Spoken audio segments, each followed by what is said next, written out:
Ka kerdan puli jongki Kabinet Minister Hakanika Sorkar MDA2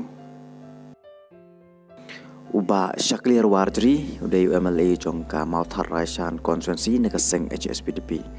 Ula pendep ya kecing pule haka Diploma Human Resource Management Uba ALHEC Uday UMLA jongka Penthor Umkra Konstituensi Nekaseng BJP Ula pendep ya kecing pule hadu ke kelas 12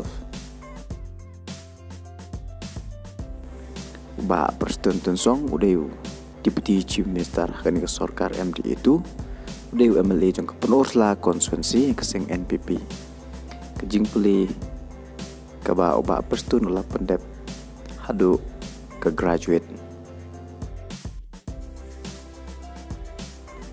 Ba poleng do MLA jong ke UDP na West Long konstituensi ula pendep ya kejing puli hadu ke postgraduate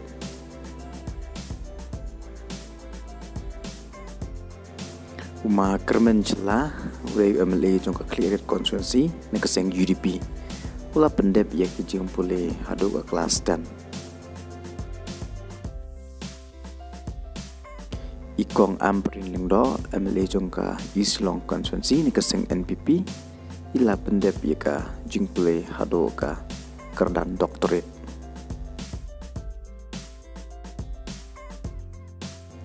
U80 Mondal uday MLA jong ke Pulbari konstituensi nekaseng NPP ula pendep ya ke jing puli hadu ke kerdan graduate haka professional course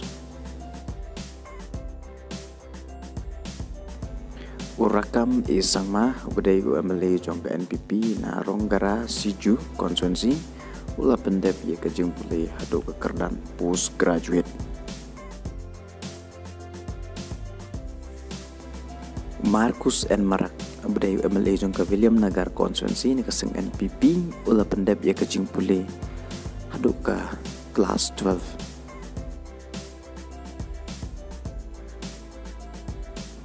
Konrad K. Sangma uday Chief Minister jong ke Jela Meghalaya ula pendep ya ke jing puli haka postgraduate professional course Ma Koming Wan Amban day UMLA jong ke Raling konstituensi nekaseng NPP ula pendep ya ke jing puli hadu ke kelas 9